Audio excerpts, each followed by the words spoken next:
Hi, ഇന്നത്തെ വീഡിയോയിൽ phone group, ക്ലിപ്ബോർഡ് group, പിന്നെ പാരഗ്രാഫ് ഗ്രൂപ്പിലെ അറിഞ്ഞിരിക്കേണ്ട കാര്യങ്ങളാണ് ഇൻക്ലൂഡ് ചെയ്തിരിക്കുന്നത്. സ്റ്റാർട്ട് ചെയ്യാം.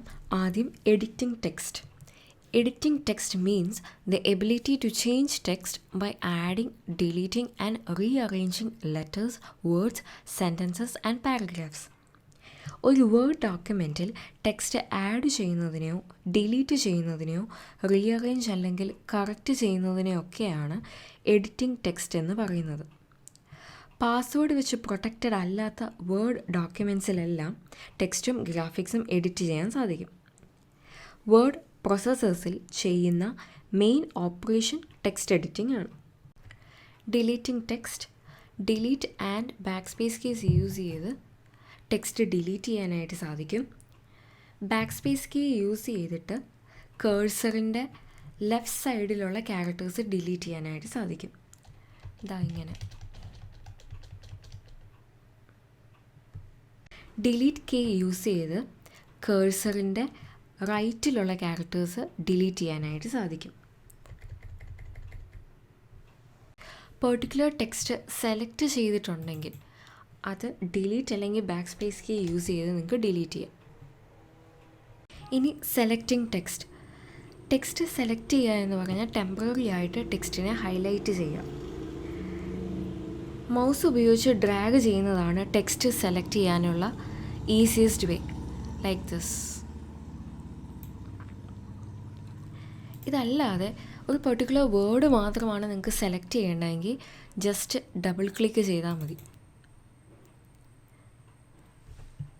ഒരു ലൈനാണ് സെലക്ട് ചെയ്യേണ്ടതെന്നുണ്ടെങ്കിൽ ആ പെർട്ടിക്കുലർ ലൈനിൻ്റെ ബിഗിനിങ്ങിൽ കേഴ്സർ വെക്കുക, ഷിഫ്റ്റ് ഡൗൺ ആരോ പ്രസ് ചെയ്യുക, ലൈൻ സെലക്റ്റഡ് ആവും. ട്രിപ്പിൾ ക്ലിക്കിങ്ങിലൂടെ ഒരു എൻറ്റയർ പാരഗ്രാഫ് നിങ്ങൾക്ക് സെലക്ട് ചെയ്യാനായിട്ട് സാധിക്കും. അതല്ലെങ്കിൽ ഏത് പാരഗ്രാഫാണോ സെലക്ട് ചെയ്യേണ്ടത് അതിൻ്റെ ബിഗിനിങ്ങിൽ കേഴ്സർ വെക്കുക, കൺട്രോൾ ഷിഫ്റ്റ് ഡൗൺ ആരോ പ്രസ് ചെയ്ത് നിങ്ങൾക്ക് എൻറ്റയർ പാരഗ്രാഫ് സെലക്ട് ചെയ്യാൻ സാധിക്കും. Copying and moving text. Text move ചെയ്യുക എന്ന് പറഞ്ഞാൽ ഒറിജിനൽ പ്ലേസിൽ നിന്ന് മറ്റൊരു പ്ലേസിലേക്ക് ടെക്സ്റ്റിനെ മാറ്റുക എന്നാണ് അർത്ഥം.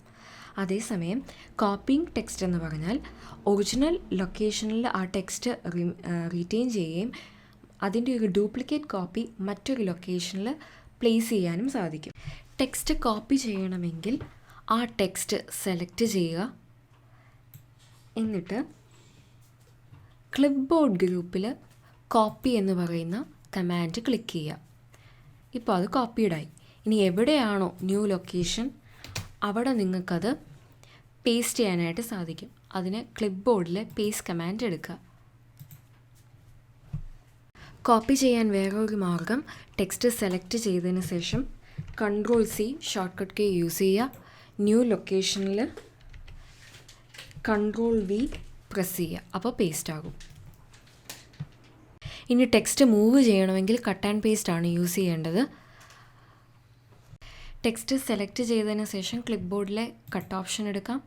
എന്നിട്ട് എവിടെയാണോ വരേണ്ടതെന്ന് വെച്ചാൽ അവിടെ നിങ്ങൾക്ക് പേസ്റ്റ് കമാൻഡ് യൂസ് ചെയ്യാം. ഇതല്ലാതെ നേരത്തെ പറഞ്ഞതുപോലെ തന്നെ ഷോർട്ട് കട്ട് കീ യൂസ് ചെയ്യാൻ കട്ട് ചെയ്യാനായിട്ട് Ctrl+X ആണ് ഷോർട്ട് കട്ട് കീ കട്ട് ചെയ്യാനുള്ളത്. കട്ട് ഓർ കോപ്പി ചെയ്യാനുള്ള വേറൊരു എളുപ്പമാർഗ്ഗമാണ് ടെക്സ്റ്റ് സെലക്ട് ചെയ്തതിന് ശേഷം റൈറ്റ് ക്ലിക്ക് ചെയ്യുക. അപ്പോൾ കട്ട്, കോപ്പി, പേസ്റ്റ് എന്ന ഓപ്ഷൻസ് എല്ലാം നിങ്ങൾക്ക് അവിടെ അവൈലബിൾ ആണ്. വേണ്ടത് ചൂസ് ചെയ്യാം. ഇനി ക്ലിപ്ബോർഡ്. കട്ട് ഓർ കോപ്പി ചെയ്ത ടെക്സ്റ്റ് അല്ലെങ്കിൽ ഗ്രാഫിക്സ് ടെമ്പററിലി സ്റ്റോർ ചെയ്യുന്ന ഏരിയ ആണ് ക്ലിപ്ബോർഡ്. മറ്റൊരു ഐറ്റം കട്ട് അല്ലെങ്കിൽ കോപ്പി ചെയ്യുന്നത് വരെയോ കമ്പ്യൂട്ടർ ടേൺ ഓഫ് ചെയ്യുന്നത് വരെയോ ആ ടെക്സ്റ്റ് ക്ലിപ്ബോർഡിൽ സ്റ്റോർ ചെയ്യും. ഇനി കോപ്പി ചെയ്യാനാണെങ്കിൽ ഡ്രാഗ് ആൻഡ് ഡ്രോപ്പ് ചെയ്യുമ്പോൾ കൺട്രോൾ കീ കൂടെ പ്രസ് ചെയ്യുക, എന്നിട്ട് വേണം മൗസ് റിലീസ് ചെയ്യാനായിട്ട്. ഇനി ഫൈൻഡ് ആൻഡ് റീപ്ലേസ്. ഒരു പെർട്ടിക്കുലർ വേർഡ് ഫൈൻഡ് ചെയ്ത് അല്ലെങ്കിൽ ടെക്സ്റ്റ് ഫൈൻഡ് ചെയ്ത് അത് റീപ്ലേസ് ചെയ്യാനായിട്ട് ഫൈൻഡ് ആൻഡ് റീപ്ലേസ് ഓപ്ഷൻ നിങ്ങൾക്ക് യൂസ് ചെയ്യാം. അത് എഡിറ്റിംഗ് ഗ്രൂപ്പിലാണ് നിങ്ങൾക്ക് ആ ഫൈൻഡ് റീപ്ലേസ് ഓപ്ഷൻസ് എല്ലാം കാണുന്നത്. അപ്പോൾ റീപ്ലേസ് കമാൻഡിൽ ക്ലിക്ക് ചെയ്യുമ്പോൾ നിങ്ങൾക്ക് find and replace dialogue box view ആവും. അതിൽ എന്ത് വേർഡാണോ നിങ്ങൾക്ക് സെർച്ച് ചെയ്യേണ്ടത് അത് ടൈപ്പ് ചെയ്ത് കൊടുക്കുക. അപ്പം ഞാനിവിടെ അപ്പോൾ വേർഡ് എന്ന് എഴുതി വന്നിരിക്കുന്ന പ്ലേസസൊക്കെ നമുക്ക് ഐഡൻറ്റിഫൈ ചെയ്യാൻ സാധിക്കുന്നുണ്ട്. ഇനി അതെല്ലാം തന്നെ റീപ്ലേസ് ചെയ്യണമെങ്കിൽ റീപ്ലേസ് ഓൾ കൊടുക്കുക. അപ്പോൾ 3 റീപ്ലേസ്മെൻറ്റ്സ് നടത്തുന്നുണ്ടെന്ന് നമുക്ക് ഡയലോഗ് ബോക്സ് വരും. ഓക്കെ കൊടുക്കുക. അതെല്ലാം തന്നെ ക്യാപിറ്റൽ ലെറ്റർ വേർഡ് എന്ന് ആയി. ഇനി നമുക്ക് പഠിക്കാനുള്ളത് ക്യാരക്ടർ ഫോർമാറ്റിംഗ് ആണ്, അല്ലെങ്കിൽ ടെക്സ്റ്റ് ഫോർമാറ്റിംഗ്. ടെക്സ്റ്റിൻ്റെ അപ്പിയറൻസിലോ അറേഞ്ച്മെൻറ്റിലോ എന്തെങ്കിലുമൊക്കെ അപ്ലൈ ചെയ്യുന്നതിനാണ് ഈ ഫോർമാറ്റിംഗ് എന്ന് പറയുന്നത്. അതൊരു സിംഗിൾ ക്യാരക്ടറിലേക്ക് അപ്ലൈ ചെയ്യാം, ഒരു വേർഡ് മാത്രമായിട്ട് ഫോർമാറ്റ് ചെയ്യാം, ഒരു ലൈനോ ഒരു എൻറ്റയർ പാരഗ്രാഫോ ഫോർമാറ്റ് ചെയ്യാനായിട്ട് സാധിക്കും. Phone type, phone size, phone colour ഇതൊക്കെയാണ് ക്യാരക്ടർ ഫോർമാറ്റിങ്ങിലെ മെയിൻ ആസ്പെക്ട്സ്. ഇത് കൂടാതെ ബോൾഡാക്കാൻ, ഇറ്റാലിക് ആക്കാൻ, അണ്ടർലൈൻ ചെയ്യാൻ, സ്ട്രൈക്ക് ത്രൂ വേണമെങ്കിൽ അത് ചെയ്യാൻ, സബ്സ്ക്രിപ്റ്റോ സൂപ്പർസ്ക്രിപ്റ്റോ ചെയ്യാനായിട്ട്, ടെക്സ്റ്റിന് ഹൈലൈറ്റ് ചെയ്യുന്ന കളർ കൊടുക്കാനായിട്ട്, ഇതിനെല്ലാം തന്നെ നമുക്ക് ക്യാരക്ടർ ഫോർമാറ്റിംഗ് ഫോൺ ഗ്രൂപ്പിൽ ചെയ്യാം. സെലക്ട് ചെയ്തിട്ട് മാത്രമേ ഫോർമാറ്റിംഗ് ചെയ്യാൻ സാധിക്കുകയുള്ളൂ എന്ന് ഓർത്തുകൊള്ളുക. സെലക്ട് ചെയ്തിട്ട് നിങ്ങൾക്ക് വേണ്ട ഫോർമാറ്റിംഗ് ഡ്രോപ്പ് ഡൗൺ ലിസ്റ്റിൽ നിന്ന് നിങ്ങൾക്ക് സെലക്ട് ചെയ്യാനായിട്ട് സാധിക്കും. സൈസ് ഇൻക്രീസ് ചെയ്യണം എന്നുണ്ടെങ്കിൽ നിങ്ങൾക്ക് വേണ്ട സൈസ് ചൂസ് ചെയ്യാം. കളറ് ചേഞ്ച് ചെയ്യണം എന്നുണ്ടെങ്കിൽ നിങ്ങൾക്ക് വേണ്ട കളറ് ചൂസ് ചെയ്യാം. ഇനി ഫോർമാറ്റ് പെയിൻറ്റും. നിങ്ങൾക്ക് ഒരു ടെക്സ്റ്റിൻ്റെ ഫോർമാറ്റിംഗ് കോപ്പി ചെയ്യണമെന്നുണ്ടെങ്കിൽ അതിനാണ് ഫോർമാറ്റ് പെയിൻറ്റർ യൂസ് ചെയ്യുന്നത്. ഏത് ടെക്സ്റ്റിൻ്റെ ഫോർമാറ്റിംഗ് ആണോ നിങ്ങൾക്ക് കോപ്പി ചെയ്യേണ്ടത് അത് സെലക്ട് ചെയ്യുക. എന്നിട്ട് ക്ലിപ്പ് ബോർഡിൽ ഫോർമാറ്റ് പെയിൻറ്റർ എന്ന് പറയുന്ന ഓപ്ഷൻ എടുക്കുക. അപ്പോൾ നിങ്ങളുടെ കേഴ്സറിൽ ഒരു ബ്രഷ് സിമ്പിൾ വരും. അത് എവിടെയാണോ നിങ്ങൾക്കിത് അപ്ലൈ ചെയ്യേണ്ടത് അവിടെ നിങ്ങൾ സെലക്ട് ചെയ്ത് കഴിയുമ്പോൾ അവിടെ അത് അപ്ലൈഡായി കഴിയും. ഇനി വേർഡ് ഔട്ട്. നിങ്ങളുടെ ടെക്സ്റ്റിൻ്റെ അപ്പിയറൻസ് ബെറ്റർ ആക്കാൻ വേണ്ടി മൈക്രോസോഫ്റ്റ് വേർഡിലുള്ള ഒരു ഫീച്ചറാണ് വേർഡ് ഔട്ട്. എവിടെയാണോ നിങ്ങൾക്ക് ഡെക്കറേറ്റീവ് ടെക്സ്റ്റ് വരേണ്ടത് അവിടെ നിങ്ങൾ ക്ലിക്ക് ചെയ്യുക. എന്നിട്ട് ഇൻസേർട്ട് ടാബ് എടുക്കുക.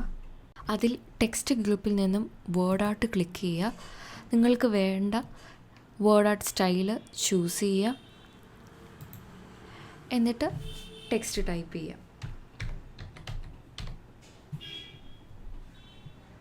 വേർഡ്സിലേക്കും ഫ്രേസസിലേക്കും shadows, outlines, colours, gradients, 3D effects ഇതെല്ലാം തന്നെ ആഡ് ചെയ്യാനുള്ള എഫക്ട്സ് വേർഡ് ഔട്ടിനുണ്ട്.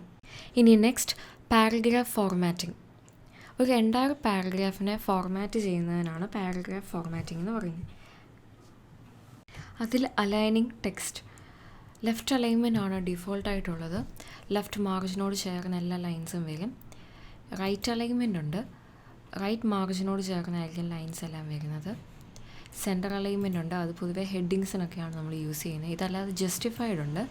അതായത് ലെഫ്റ്റ് മാർജിനും റൈറ്റ് മാർജിനും ടെക്സ്റ്റ് കറക്റ്റ് ഈവനായിട്ട് വരുന്ന രീതിയിൽ. ഇനി ഇൻഡൻറ്റിങ് ടെക്സ്റ്റ്.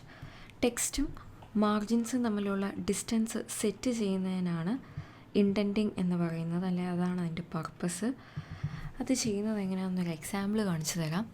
ഇൻഡൻറ്റിങ് ചെയ്യണം എന്നുണ്ടെങ്കിൽ ലെഫ്റ്റോ റൈറ്റ് മാർജിൻസുമായിട്ട് ഉള്ളത് നമുക്ക് സെറ്റ് ചെയ്യാം. പേജ് ലേഔട്ട് ടാബ് എടുക്കുക. അതിൽ ഇൻഡൻറ്റ് ലെഫ്റ്റ് എന്ന് പറയുന്ന ഓപ്ഷൻ ഞാൻ ഇൻക്രീസ് ചെയ്യുമ്പോൾ ലെഫ്റ്റ് മാർജിനിൽ നിന്ന് അത്രയും മാറിയായിരിക്കും എനിക്ക് എൻ്റെ ടെക്സ്റ്റ് ഡിസ്പ്ലേ ആവുന്നത്. ഇനി സെറ്റിംഗ് ടാബ്സ്. ഡിഫോൾട്ടായിട്ട് ടാബ് സ്റ്റോപ്സ് ഒന്നും ഉണ്ടാവില്ല. നിങ്ങൾക്ക് ടാബ് സെറ്റ് ചെയ്യണം എന്നുണ്ടെങ്കിൽ അതിന് ഹോം ടാബ് എടുക്കുക. അതിൽ നിന്ന് നിങ്ങൾക്ക് പാരഗ്രാഫ് ലോഞ്ചർ എടുക്കാം. താഴെ ടാബ്സ് ചൂസ് ചെയ്യുക. അതിലൊരു മെഷർമെൻറ്റ് കാണിക്കുക. ലെഫ്റ്റ് അലൈൻമെൻറ്റ് തന്നെ ചൂസ് ചെയ്യാം. ലീഡർ വേണമെങ്കിൽ അത് സെറ്റ് ചെയ്യാം. എന്നിട്ട് സെറ്റ് എന്ന് പറയുന്നത് ക്ലിക്ക് ചെയ്യുക. ഓക്കെ കൊടുക്കുക. ഇപ്പം നിങ്ങൾക്ക് ഇവിടെ ഒരു ടാബ് സ്റ്റോപ്പ് കാണും. ലെഫ്റ്റ് ടാബ് എന്ന് അവർ കാണിച്ചിട്ടുണ്ട്. ഇങ്ങനെയാണ് ടാബ് സെറ്റ് ചെയ്യുന്നത്. ഇനി character spacing, line spacing and paragraph spacing. ക്യാരക്ടേഴ്സിന് ഇടയ്ക്കുള്ള ഡിസ്റ്റൻസ് അഡ്ജസ്റ്റ് ചെയ്യുന്നതിനാണ്, ചേഞ്ച് ചെയ്യുന്നതിനാണ് ക്യാരക്ടർ സ്പേസിംഗ് എന്ന് പറയുന്നത്. ലൈൻ സ്പേസിങ്ങും പാരഗ്രാഫ് സ്പേസിങ്ങും ആണ് നിങ്ങൾക്ക് കുറച്ചുകൂടെ കോമൺ ആയിട്ട് ആവശ്യമുള്ളത്. ലൈൻ സ്പേസിങ് നിങ്ങൾക്ക് ചേഞ്ച് ചെയ്യാനായിട്ട് എവിടെയാണോ ലൈൻസിൻ്റെ ഇടയ്ക്ക് നിങ്ങൾക്ക് സ്പേസ് കൂട്ടുകയോ കുറയ്ക്കുകയോ വേണ്ടത് അത് നിങ്ങൾ സെലക്ട് ചെയ്യുക. എന്നിട്ട് ലൈൻ സ്പേസിംഗ് എന്ന് പറയുന്ന ഓപ്ഷൻ എടുത്തിട്ട് നിങ്ങൾക്ക് ഇൻക്രീസ് ചെയ്യണമെങ്കിലോ ഡിക്രീസ് ചെയ്യണമെങ്കിലോ ഏത് മെഷർമെൻ്റ് ആണ് വേണ്ടതെന്ന് വെച്ചാൽ അതെടുക്കാം. ഇനി പാരഗ്രാഫ്സിന് മുമ്പും പിമ്പുമുള്ള സ്പേസാണ് നിങ്ങൾക്ക് അഡ്ജസ്റ്റ് ചെയ്യേണ്ടതെങ്കിൽ നേരത്തെ ചെയ്ത പോലെ ലൈൻ സ്പേസിങ്ങിൻ്റെ ഓപ്ഷൻ എടുത്തു കഴിയുമ്പോൾ താഴെയുണ്ട് add space before paragraph, remove space after paragraph. ഇത് രണ്ടും നിങ്ങൾക്ക് ചൂസ് ചെയ്ത് പാരഗ്രാഫിൻ്റെ സ്പേസ് ആഡ് ചെയ്യുകയോ റിമൂവ് ചെയ്യുകയോ ചെയ്യാം. എഡിറ്റിംഗ് ടെക്സ്റ്റും ഫോർമാറ്റിംഗ് ടെക്സ്റ്റുമാണ് നമ്മളിന്ന് മെയിൻലി നോക്കിയത്. Thanks to all.